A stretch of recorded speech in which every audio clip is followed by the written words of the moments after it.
안녕하세요. 조이코입니다. 지금 이 시간은 갑상선 기능 항진증과 기능 저하증에 대해서 알아보겠습니다.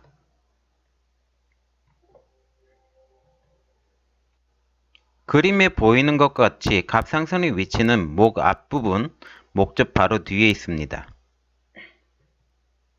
갑상선의 모양은 나비를 날개를 펼치듯 보시면 날개를 펼치듯한 모양이 되어 있고 크기는 가로가 4cm, 무게는 20g 이하입니다.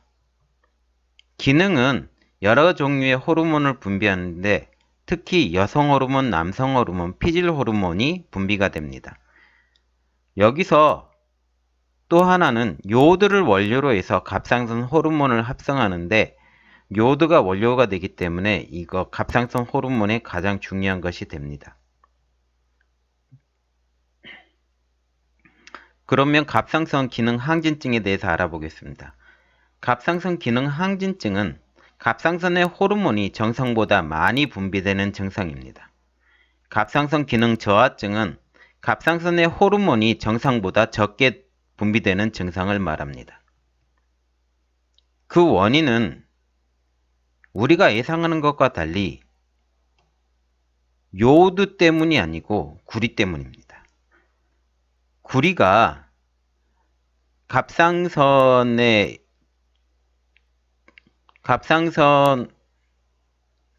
구리가 많아지면 갑상선 기능 항진증이 되고 구리가 부족하면 갑상선 기능 저하증이 됩니다. 왜 그런지는 제가 잘 모르겠는데 그렇다고 하네요. 갑상선 기능 항진증과 갑상선 기능 저하증은 몸의 구리의 양에 대해서 발생합니다. 우리가 요오드 때문에 발생할 것 같은데 이 구리가 요오드를 자극해서 그렇게 되는 걸로 나와 있습니다. 물론 갑상선에는 요오드도 중요한 미네랄이지만 여기서는 구리가 기능 저하증과 기능 항진증에는 구리가 더 중요한 미네랄입니다. 자, 그러면 구리에 대해서 먼저 알아볼까요? 구리는 일반적으로 미네랄의 일종입니다. 단백질과 결합하여 체내에 존재하고 체내에 일반적으로 80g, 그러니까 한 사람당 80g이 구리가 몸에 있다고 합니다. 한국인의 일일 섭취량은 2mg 정도 되고요. 그렇게 많은 양은 아닙니다. 이제 구리의 효능에 대해서 알아보겠습니다. 구리의 효능은 철을 이용한 촉진. 이 철이 이동하고 적혈구를 합성하는데 촉매제로 사용합니다.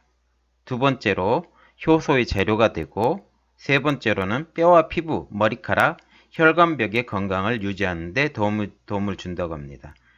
네 번째 가장 중요한데 아연의 이용에 촉진한다고 합니다. 이게 나중에 원인이 되기도 하는데 이걸 기억해 주시기 바랍니다. 그리고 갑상선 기능 항진증과 갑상선 기능 저하증의 근본적 원인에 대해서 알아보겠습니다. 갑상선 기능 항진증과 갑상선 기능 저하증의 근본적인 원인은 동일합니다. 그 원인은 탄수화물 과다 섭취로 인한 신장의 약화 때문에 그렇게 됩니다. 그 이유에 대해서 제가 말씀드리겠습니다. 그 이유는 탄수화물이 과다 섭취가 되면 인슐린이 그러니까 췌장에서 인슐린이 과다 분비가 되고 이 췌장이 인슐린이 과다 분비가 되면 그 한계점이 넘어버리게 되거든요. 그 한계점이 넘어버리게 되면 그 췌장이 망가지게 됩니다. 이때 췌장이 스스로 살기 위해서 인슐린 분비를 멈추게 됩니다.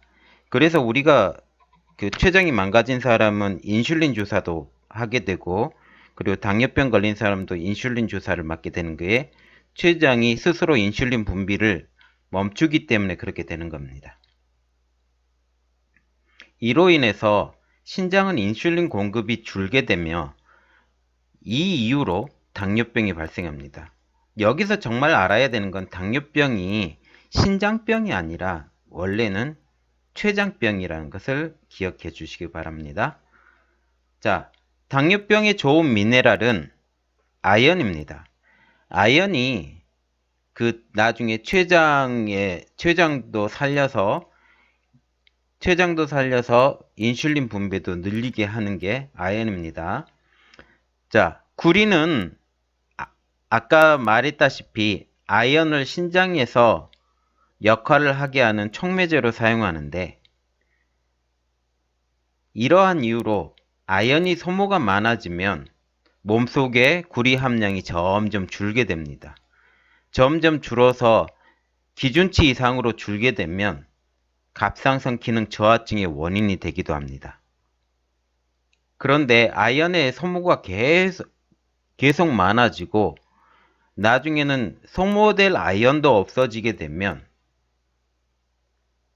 그때부터는 구리가 점차적으로 축척이 되기도 합니다. 이때 구리가 축척이 되면 축척량에 따라서 갑상선 기능 항진증의 원인이 됩니다. 자, 이걸 갑상선을 일단 한의학적으로 한번 분석해 보겠습니다. 갑상선은 한의학적으로는 간에 속하는 장기로 간의 열을 확인하는 장기입니다. 그래서 갑상선에 열이 난다, 이거는 간에 열이 있다, 이렇게 알아두시면 좋겠습니다.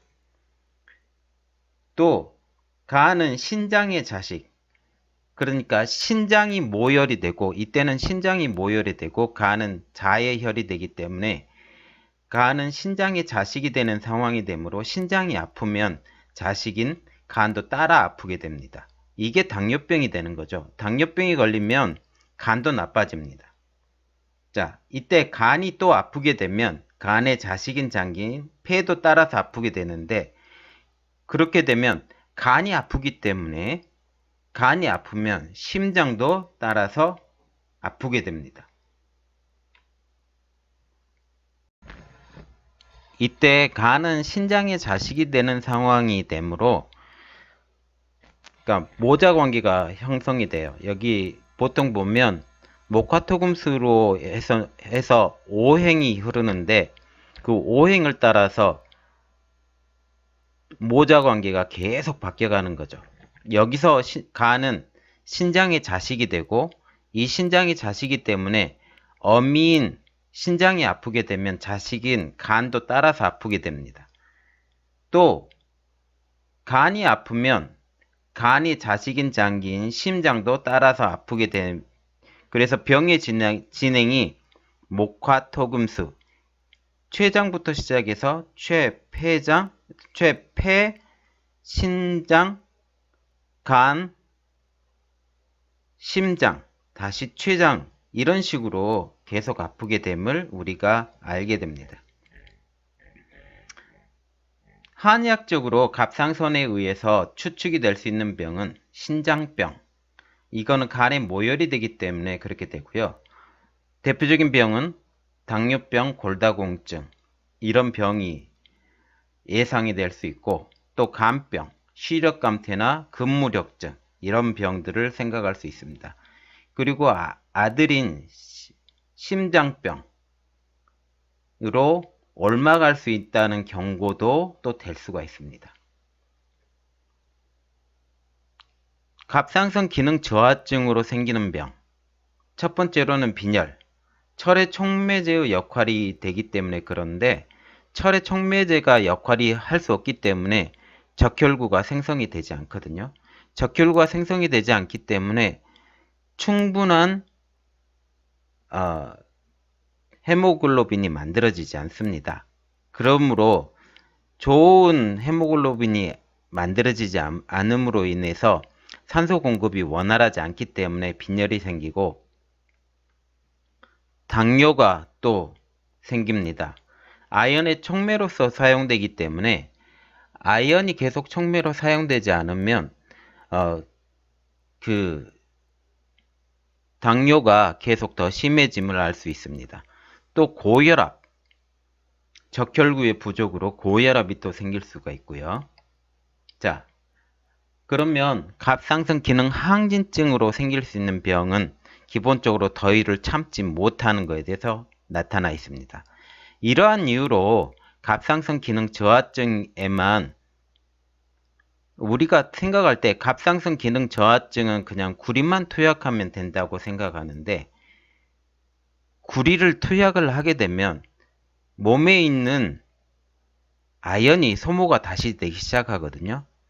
몸에 있는 아연이 다시 소모가 되면 다시 그 아연이 다 소모가 되면 다시 구리가 너무 많이 남는 상태가 되기 때문에 갑상선 기능 항진증으로 바뀔 수도 있습니다. 갑상선 기능 항진증과 갑상선 기능 저하증이 왔다 갔다 할 수 있거든요. 그 왔다 갔다 해서 너무 열을 받게 되면 갑상선 암이 발생할 수도 있음을 우리가 알게 되고, 또 갑상선 기능 항진증이 오래되거나 갑상선 기능 저하증이 오래되면 갑상선에 문제가 생겨서 계속 열이 생기는 그런 일들이 일어나기 때문에 그것이 또 갑상선 암이 될 수 있음을 우리가 알 수 있습니다.